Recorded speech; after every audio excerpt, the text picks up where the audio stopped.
Je vais parler des deux façons qu'un immigré peut réussir aux États-Unis. Il n'y a que deux façons qu'un immigré peut faire pour réussir dans ces pays-ci. Il n'y a pas trois, il n'y a pas quatre, il n'y a que deux façons. Mes amis, la vie devient de plus en plus difficile ici aux États-Unis. Les rêves que tout le monde se rêvait de venir vivre dans ces pays ici, le beau pays, l'Amérique. Mais quand les gens arrivent ici, sur place même, la réalité même de l'Amérique là, les goûts de l'Amérique même là, ça change. Pour que ça change de l'eau en vin, ça change même de vin en l'eau.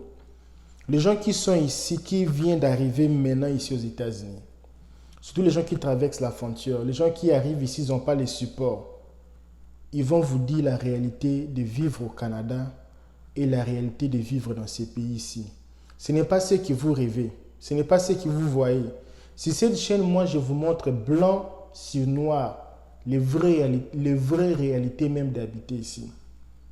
Les grands problèmes que les migrants ont ici, c'est le manque de planification. Les gens souffrent ici parce qu'ils n'ont pas planifié de vivre. Voyager et habiter dans un pays, c'est deux choses différentes. Les gens gaspillent toute leur énergie, l'argent pour arriver. Mais avant d'arriver même, les gens ne se préparent pas comment rester. Vous voyez les grands problèmes. Ces derniers temps ici, j'ai reçu beaucoup de messages de gens qui souffrent dans ces pays si vous n'avez pas aidé. Parfois même, je me dis non, il y a les gens qui souffrent même. Pourquoi? Manque de planification. Quand tu pars jouer à un jeu, il faut aussi avoir des réserves. Il faut avoir quelqu'un qui va te conseiller à ne pas faire des erreurs. Il faut chercher les spécialistes, les gens même qui sont des doyens même de la place, ou les gens qui travaillent sur ce genre de projet. Et là, tu ne vas pas beaucoup souffrir. Et le KBS, c'est quoi le grand problème maintenant ici? Le grand problème est maintenant ici, actuellement ici j'enregistre cette vidéo, c'est ma toute première vidéo de 2023. Il y a beaucoup de gens sans travail. Les gens qui n'ont pas de travail actuellement ici aux États-Unis. Et dans cette vidéo, je vais parler des deux façons qu'un immigré peut réussir aux États-Unis. Il n'y a que deux façons qu'un immigré peut faire pour réussir dans ces pays-ci. Il n'y a pas trois, il n'y a pas quatre. Il n'y a que deux façons. Moi, je suis dans de deux façons. Je vais citer les deux façons que moi, j'ai constatées. Les deux façons de réussir dans ce pays.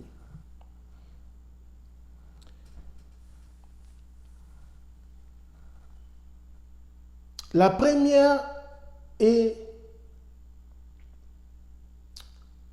c'est un type d'immigré ou un immigrant qui est venu pour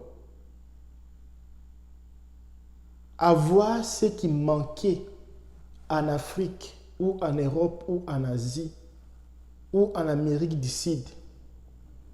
Une chose qui manquait pour lui rendre heureux ou une chose qui manquait pour ouvrir la porte du succès. Et la chose est ici. Et la personne vient maintenant chercher la chose là et puis rentrer. Il y a aussi un autre immigré. Il vient ici parce qu'il est déçu de la politique, la sécurité, l'économie.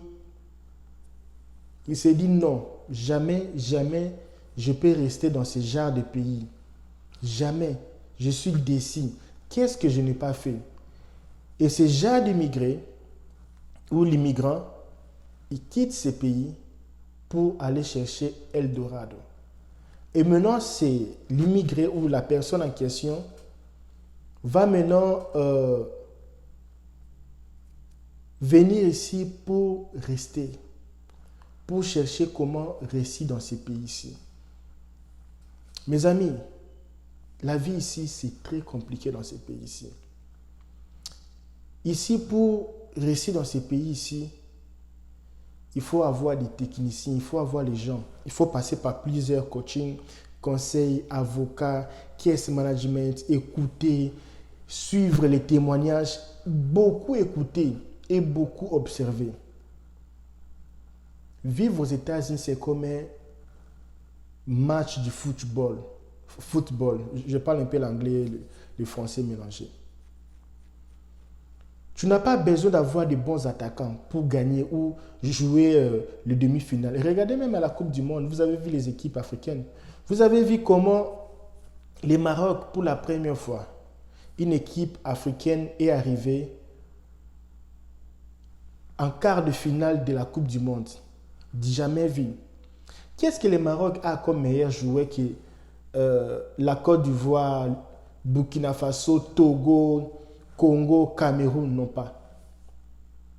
Quel est le premier joueur ou l'attaquant vraiment du Maroc et toi-même, si tu dors, on te réveille, on te dit, meilleur attaquant du Cameroun, tu vas dire directement Boubacar actuellement ici.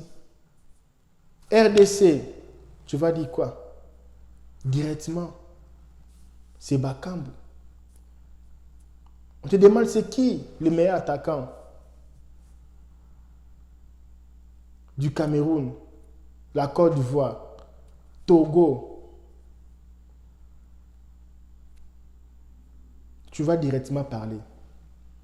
Mais le Maroc n'avait pas de meilleurs attaquants reconnus mondialement, qui jouent dans de grands championnats même. Les bons même là, qui ont fait succès même en Afrique. Il n'y en avait pas. Je dis les choses qui sont réelles. Mais comment ils ont parvenu à arriver en quart de finale? C'est ce que maintenant, si tu prends les stratégies que le Maroc a fait pour arriver en quart de finale de la Coupe du Monde, là, tu peux réussir dans ces pays-ci. On va aller. Qu'est-ce que le Maroc a fait? Ils se sont dit qu'on n'a pas de bons joueurs. On n'a pas des attaquants spécialisés. Qu'est-ce que nous avons comme atout? La défense. Ils ont des meilleurs défenseurs. Là, c'est connu, les Maroc ont les meilleurs défenseurs. Le bon gardien. Qu'est-ce qu'ils ont fait? Ils ont joué sur leurs atouts. C'est ce que beaucoup des Africains, quand ils arrivent ici, ils ne jouent pas. Ils ne favorisent pas leurs atouts. Ils partent maintenant travailler pour construire les rêves des autres. C'est ce que je dis toujours. Si tu n'as pas les rêves, tu vas travailler pour les rêves des autres. Si tu n'as pas d'ambition, tu vas travailler pour les ambitions des autres. Et la personne qui va gagner beaucoup d'argent, c'est le patron. Parce que lui, il achète tes airs pour multiplier son argent. Et toi, tu travailles comme un, je ne sais pas, quelqu'un qu'on a acheté pour travailler. Qu'est-ce que le Maroc a fait? Le Maroc a utilisé ses atouts, la défense. Les gars, on part la Coupe du Monde, on va arriver jusqu'à quart de finale, on va jouer la défense. Tout le monde défense.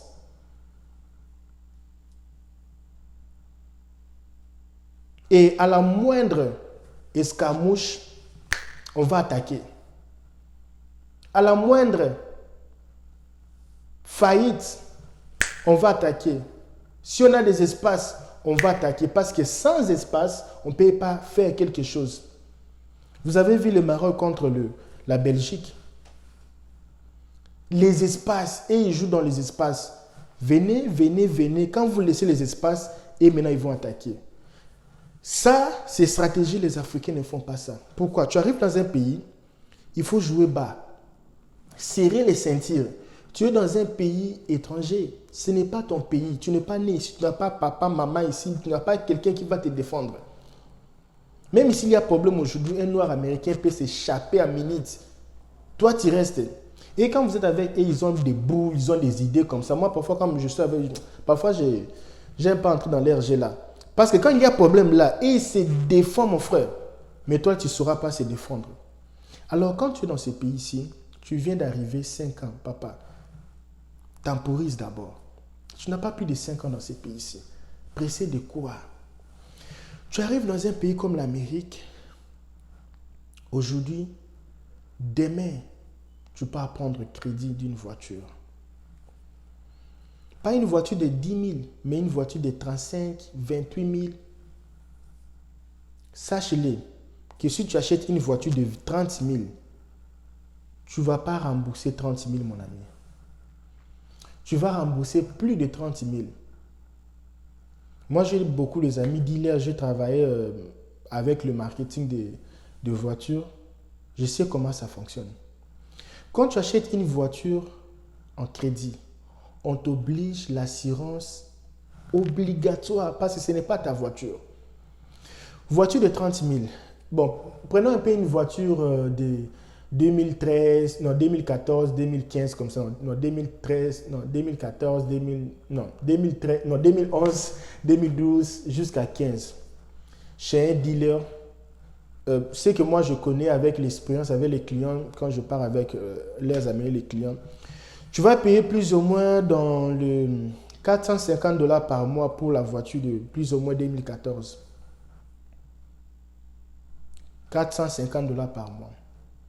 L'assurance là est obligatoire. Tu vas payer entre l'assurance plus ou moins dans les 150 $. 450, 500, 600 $. OK? OK. Les carburants, on comprend. Là, on ne va pas entrer dedans. Manutention comme changer l'huile de moteur, tout ça, révision, là, on comprend. Restons dans l'hypothèse de 600 $ par mois, juste pour payer la voiture, à part l'essence, à part les carburants, tout ça là. Tu gagnes, ce n'est pas la vidéo que je vais faire aujourd'hui, je vais aussi parler de ça après. Tu gagnes plus ou moins 2500 $ ou 2000. Déjà, tu enlèves 600 $ pour la voiture brute et les dépenses de la voiture, même par mois, tu peux arriver dans le... Il y a les voitures qui consomment par semaine comme ça 50 $, tu peux arriver dans le 200 $. Tu vas voir que plus ou moins, tu vas dépenser 800 à 900 $ par mois pour cette voiture. OK? Et pendant 4 ans, jusqu'à ce que tu vas finir la dette de la voiture. Parce que l'assurance là même, quand je dis 150, c'est même bon 150 parce que tu es ancien. Quand tu viens d'arriver, tu n'as pas le crédit, tu n'as rien. L'assurance parfois c'est 200 $. Souvent c'est 200. Pour une voiture qui coûte, je ne sais pas là, 200 $, une voiture de 2014, 200 $. Mon ami, 200 $, tu vas arriver dans les 650, 600, 650. 850 par mois.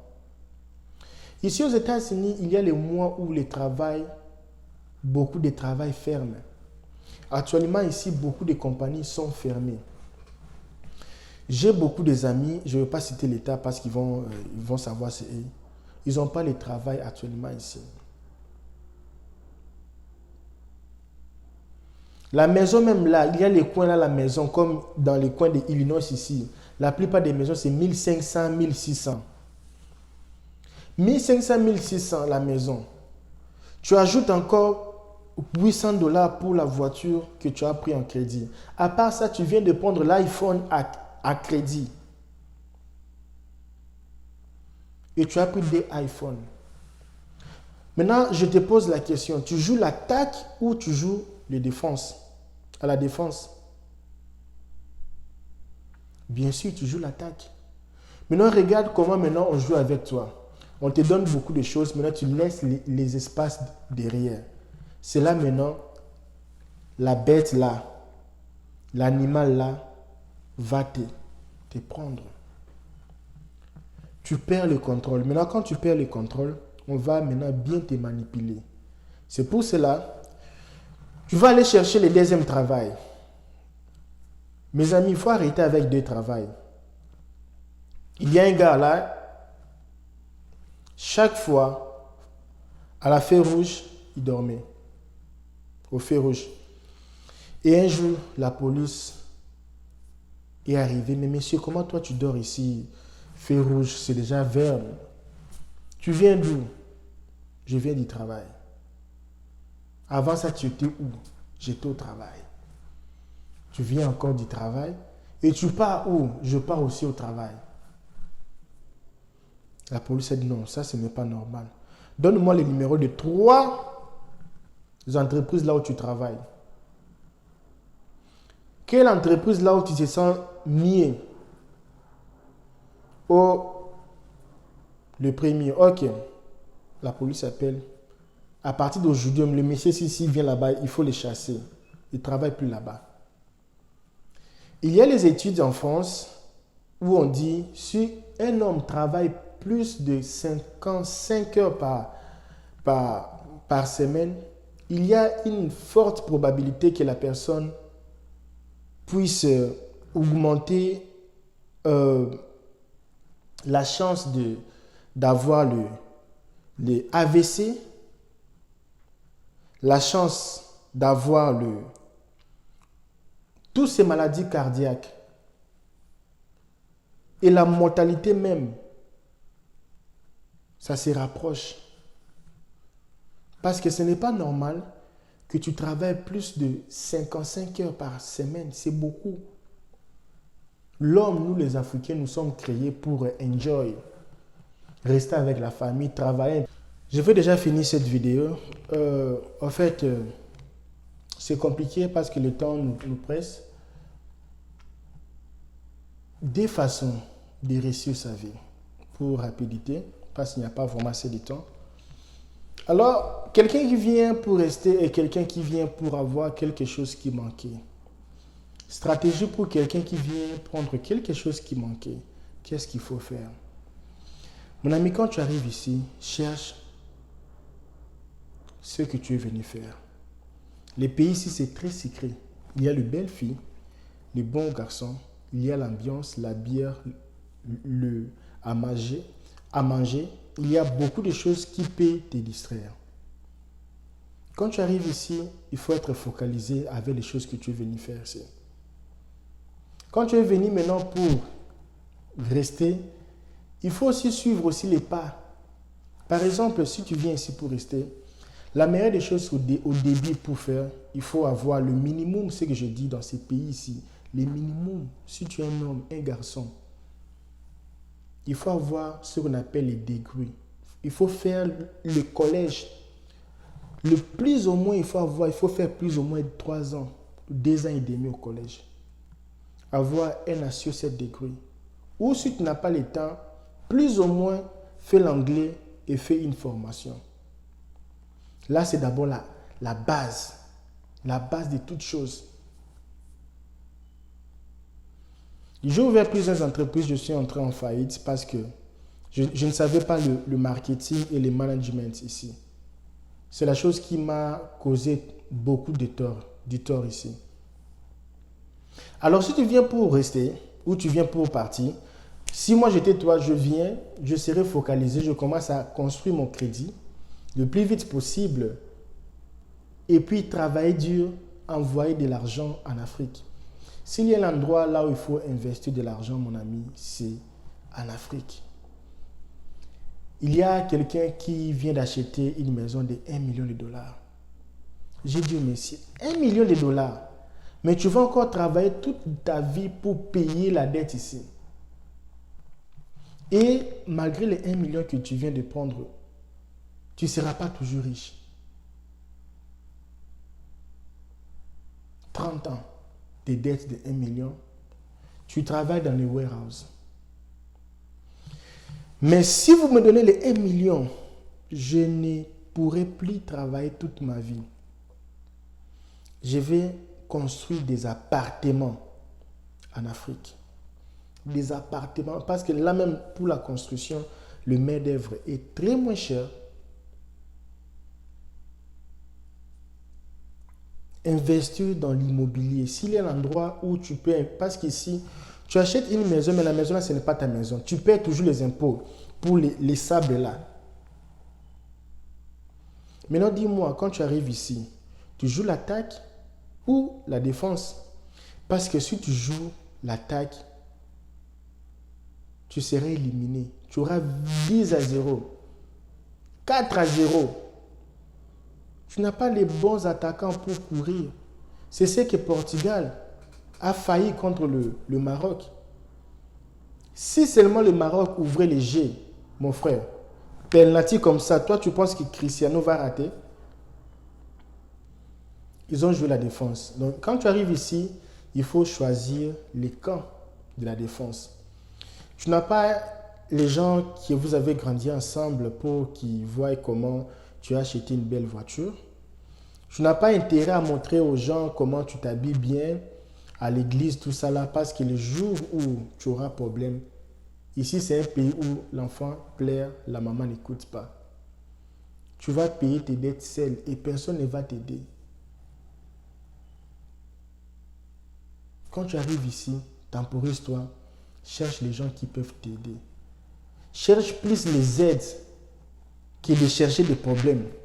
Tu arrives dans un pays, tu fais qui sortir de l'argent. C'est toi qui fais qui paye. Pendant ce temps, on peut commencer à te payer. On peut commencer à te payer.